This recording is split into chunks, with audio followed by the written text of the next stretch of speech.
Good morning, students, and a warm welcome to you all in this e-class. Today, we are going to start with a new lesson of the subject chemistry, and that is Introduction to Polymer Chemistry. Now, you all know that key, like it is very difficult for the human life without polymers. We come across so many things in our life which are polymer. Because of the huge development in this field, we can't imagine a life without polymers. You can see the images on the screen where I had some articles which are shown like from a small bowl to a water bottle, a CD is there, like so many things are there. Plus, I have shown you the wool, I've shown you the honey bee comb, which is again a polymer, and one side I have shown you a tree from which the latex is coming out. And the different plastic articles which are shown.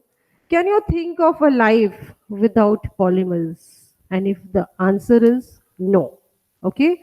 Now let's start with the introduction. And before that, like what are the polymers? Now, if you see nicely, I have shown you a picture where a very small like beads are shown to you. These beads which I have shown are nothing but the monomers. Can you see the pointer? I pointed on that. These are nothing but the monomers and under certain conditions, this monomers polymerizes and give you a polymer. Is it clear? A big chain is obtained in this case. So this is just a theoretically like what is a polymer. A polymer is obtained by joining these small units and you get a larger unit. Is it clear? Now let's come up with the introduction. Now what are polymers? Polymers are the complex giant macromolecules which are made from the repeating units as I've shown you the simplest structure earlier and which are derived from the small molecules, and these small molecules are called as monomer, and a bigger molecule which is obtained, that is the giant, is called as the polymer. Now the term polymer, how this term polymer is originated? This is originated from the Greek word poly meaning many, and mer meaning is unit. So it is many units, what I mean to say. Is it very clear? Now, interlinking of these many units constitutes a polymer that are covalently bonded together.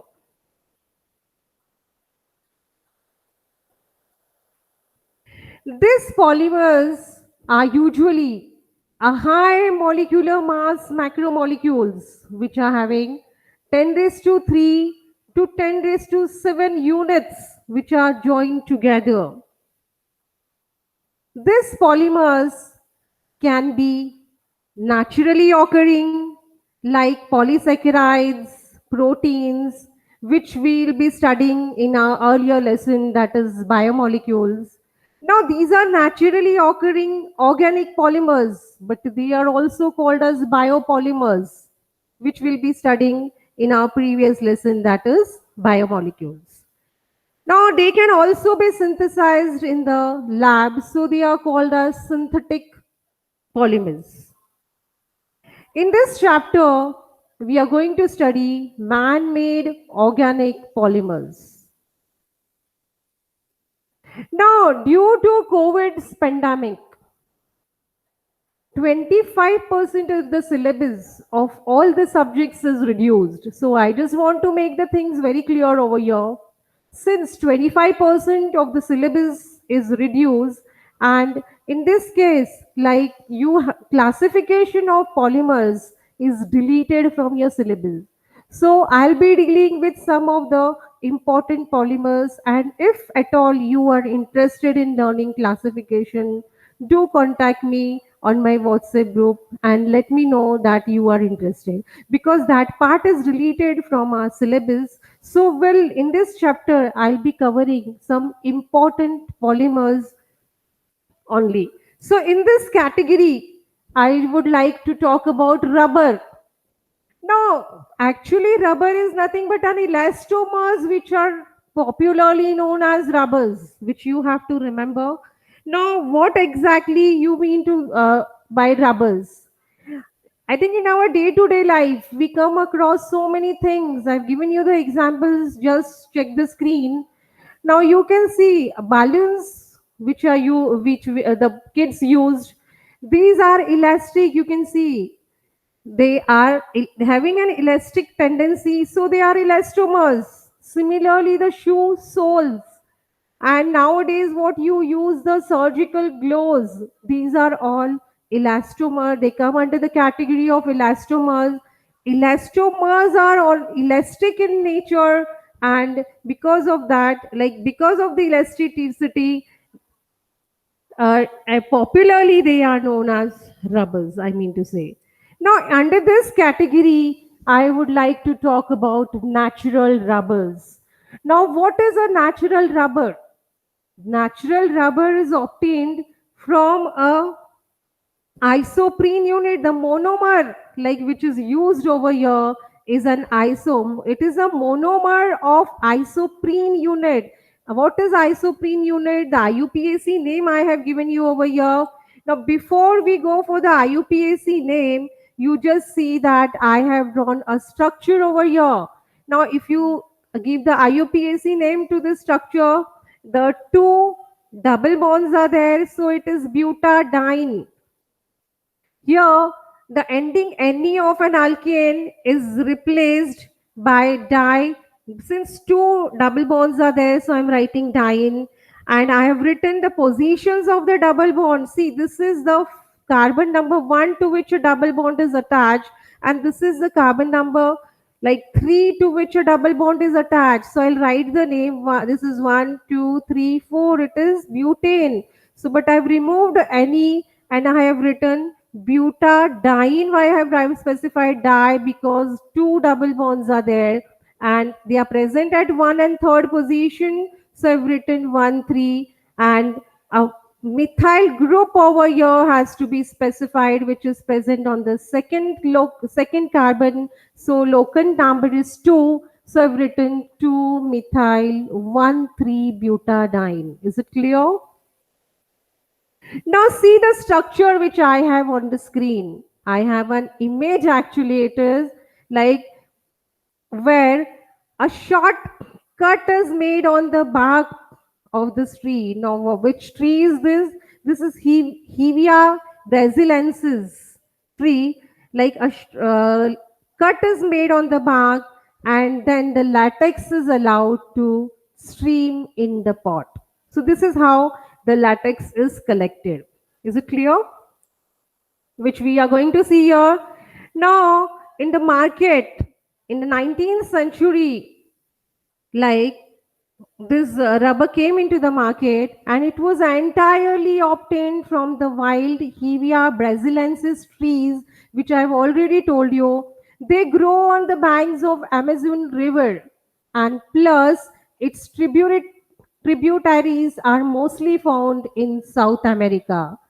Now, the large number of hydrocarbon which is present in this tree is like about 35%, and this latex was collected in a pot, and then after collecting the latex, this was looking like an emulsion which was very much like a milk, and then this was allowed to coagulate with acetic acid. And this is how the raw material was obtained. Clear? Now, natural rubber is actually a high molecular mass linear polymer which is made up of isoprene units. I have already shown you the structure of an isoprene unit. Now, the molecular mass of this natural rubber varies from 1 lakh 30,000 units to 3 lakh 40,000 units. And it is a addition polymerization reaction. See the reaction on the screen. This structure is of an isoprene unit. Okay. Now this you can see the IUPAC name also I've written. It is 2-methyl butadiene.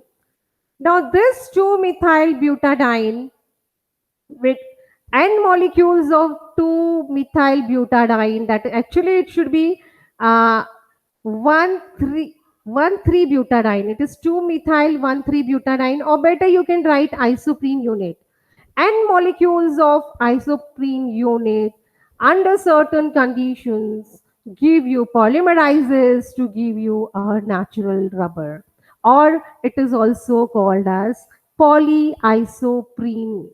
Okay, the name is polyisoprene. From isoprene, I'm getting polyisoprene. Okay, now see the next structure. Next structure which I have shown you is a polymer of this isoprene unit, what we had seen.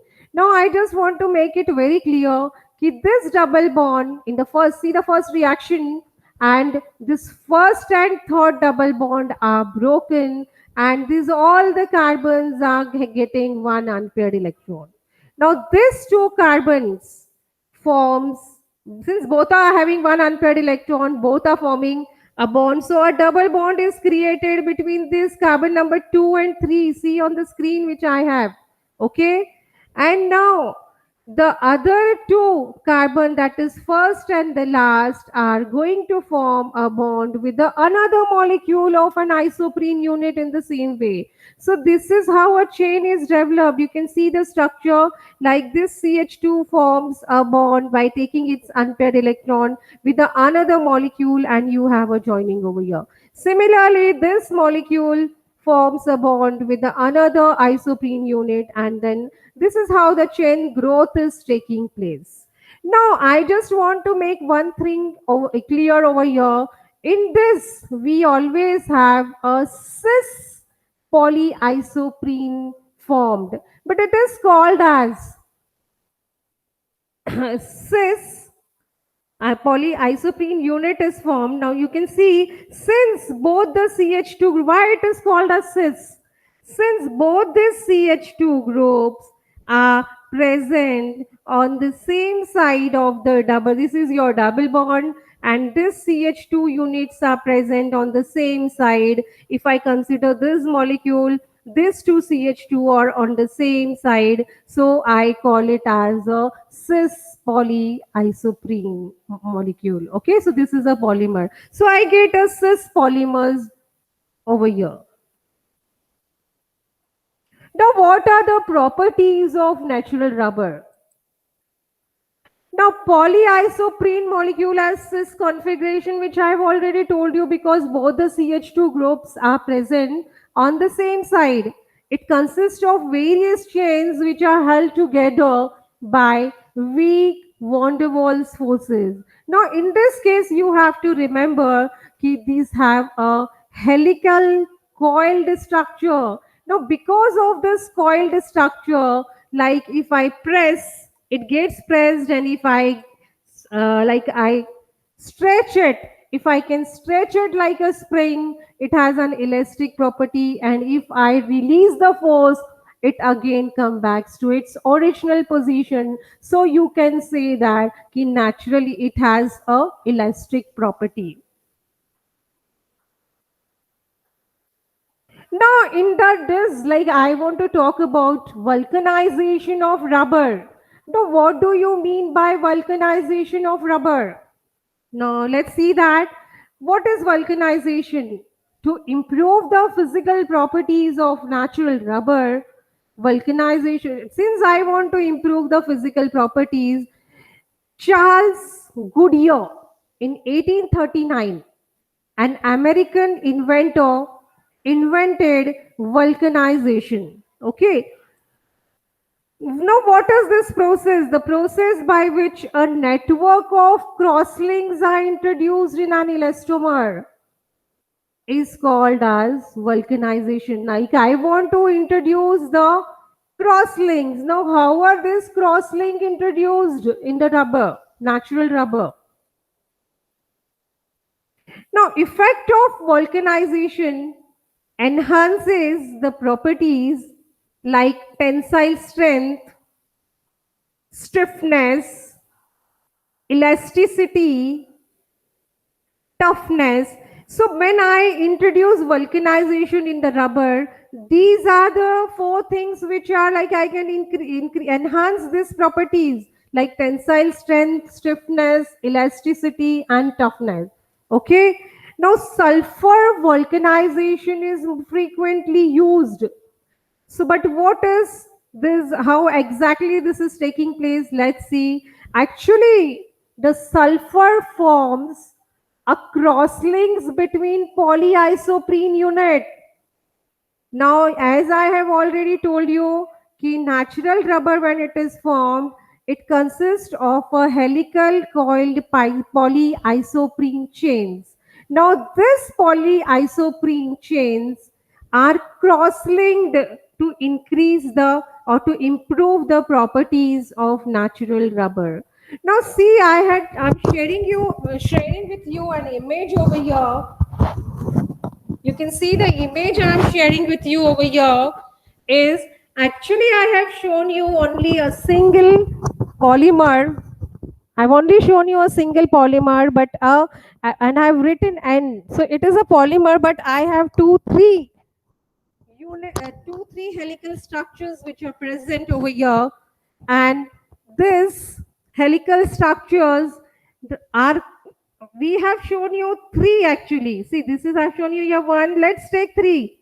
Now, these three structures are double bond over here is broken between carbon to carbon. Double bond is broken in this one of the coil structure and also in the second, and a sulfur atoms are introduced. So see, like a linkages between the two different like coils. And if I talk about the next one, I have again a third structure of natural rubber. So a crosslink is formed by sulfur. Now, what exactly is happening over here? This polyisoprene is heated with sulfur powder, and because of which these crosslinks are introduced.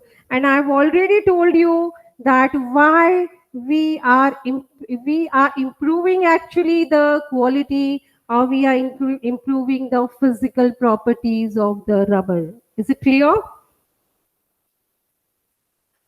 Now, how exactly? As I've already told you, कि vulcanization is carried out by heating with sulfur powder.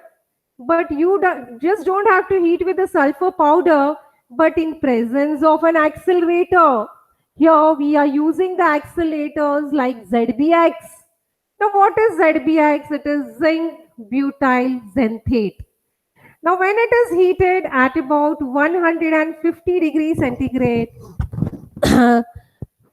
and the sulfur powder which I am using is 40 to 45%, I get a non-elastic hard material which is called as ebonite. Now see the it is called as ebonite. Now this ebonite is mostly used in making the switches. Now I just want to elaborate and make some things very clear. When I use 1 to 3% of the sulfur, then this vulcanized rubber is used in making rubber bands. Okay. Now let's see something. Here we have completed this. Let's start with since we are talking about the like important polymers, let's start with the next part, and that is polythene. A second polymer, that is polythene. Now what is polythene? Polythene is actually a simple polymer, or the simplest polymer, which is made from ethene. You all know, since we have studied, what is ethene. Okay. Now from this ethene, this polymer is made, it is a thermoplastic polymer. Now, since the classification is skipped from our syllabus, but I just want to make it very clear. Thermoplastic means when you heat, like that polymer can be reused again and again by heating and cooling. Is it very clear? Now, its IUPAC name is actually polythene. You can also call it as polyethylene, but commercially it is called as polythene. There are actually two kinds of these molecules. They are of two kinds. One is LDP and another is HDP. Now, what is the full form? LDP is a low density polyethylene and HDP is a high density polyethylene. Now, what is low density polyethylene? Now, see, I have shown you the structure of ethane on the screen. If you see nicely, where I showed you in red, the CH2 double bond CH2 is nothing but ethene and molecules of ethene. When under certain conditions they are heated in presence of either the traces of oxygen or a peroxide at about 350 to 570 K and a pressure of 1000 to 2000 atmospheres, I get a ethene which is called as low density ethene. As the structure is not there in your syllabus, so I'm not showing you the structure over here. Now, just read the sentence I have already explained you. Polymerization of ethene at a high temperature and pressure in presence of traces of oxygen or peroxide. These are used as initiators. You get a low density polyethylene. Now, it's a free radical addition reaction where a hydrogen atom is abstracted, which results in now the hydrogen which is abstracted from the internal chain. This hydrogen is abstracted and a new radical is formed, and because of which the branching is taking place. Now let's start with what are the properties of this LDP, that is low density polymer. This low density polymer are extremely flexible. They are tough. They are chemically inert. They are moisture resistant. They are poor conductors of electricity. And they have the melting point that is 110 degrees centigrade. Now let's see where exactly these polymers are used. These polymers are used for making the pipes for agriculture, irrigation, domestic water line connections, and you can think of like insulation of electric cables. In your house, you can see electric wiring. If these are not insulated, can you think of the wires would have been open, and is it possible? Okay, so I've shown you some diagrams or like the pictures where you can see that these pipes are made from this low density. Now, these are also used for submarine cable insulation, and they are also used for making extruded films and sheets which are used for packaging. Some squeezy bottles like are also made, and attractive containers also made from this LDP polymers or LDP polyethylene. Now let's start with the high density polyethylene. Now high density polyethylene is a linear polymer with a it's a linear polymer due to close packing. See the same structure I have, and ethane is heated. So the difference of temperature and pressure is there. When N molecules of ethene are heated from 333 to 343 K and the temperature of 6 to 7 atmospheres, you get an HDP polyethene. HDP polyethylene is obtained by polymerization in presence of a Ziegler-Natta catalyst. It's a combination of, now what is Ziegler-Natta catalyst? It is actually the combination of triethyl aluminium with titanium tetrachloride at a temperature 333 K to 343 K and a pressure of 6 to 7 atmosphere. Okay. Now, let's study about the properties of this HDP. This HDP is crystalline, first of all. Its melting point ranges from 144 to 150 degrees centigrade. They are stiffer than LDP and have a high tensile strength and hardness, and it is more resistant to chemicals like LDP. Now let's talk about the uses of high density polyethylene. These high density polyethylenes are used for making toys. They are used in household articles like making buckets, dustbin, bottles, etc. And they are also used for making the laboratory wares. So this is what we were talking about polythene, and under this category we had studied low density polyethylene and we have also studied high density polyethylene. Now according to your syllabus, as I have already told you, this is the topic which is important, where we have to talk about the preparation, its uses, its properties. Is it clear? Now the next polymer which we are going to talk about is the third one, that is Teflon.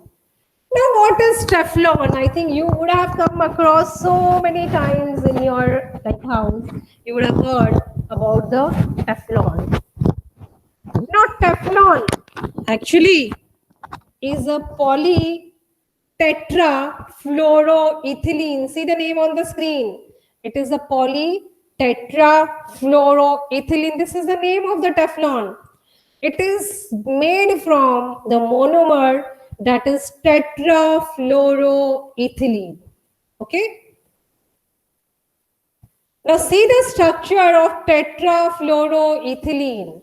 CF2 double bond CF2 is a structure of tetrafluoroethylene and it is a gas at room temperature.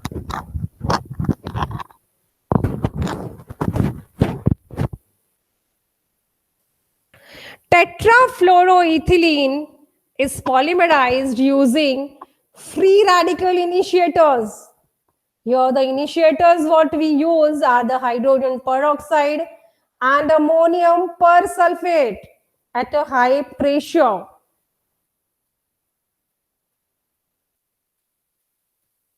See the reaction on the screen where N molecules of tetrafluoroethylene or tetrafluoroethene are polymerized in presence of the peroxide. A double bond is broken over here. Carbon to carbon double bond is broken. So two unpaired electrons are present on each carbon atom if you see over here. And then these unpaired electrons which are present, they form a bond with the another molecule and the another with the next, and I get a polymer. So this is what is the structure of this is what is the structure of Teflon. Okay.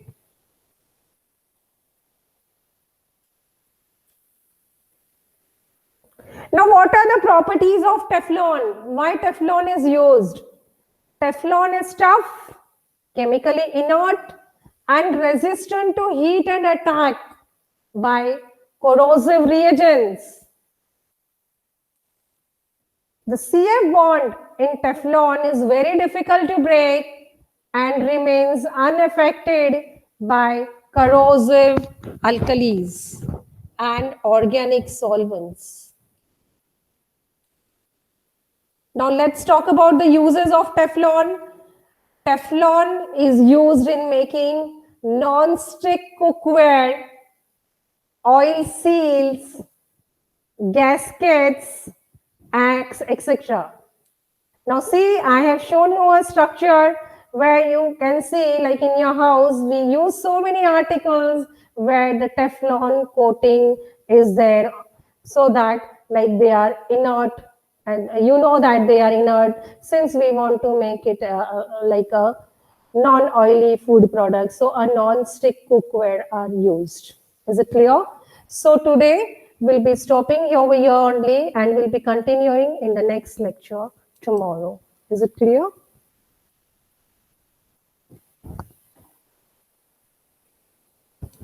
So I have completed this chapter and hope so you have understood. We'll continue in the next lecture. Thank you.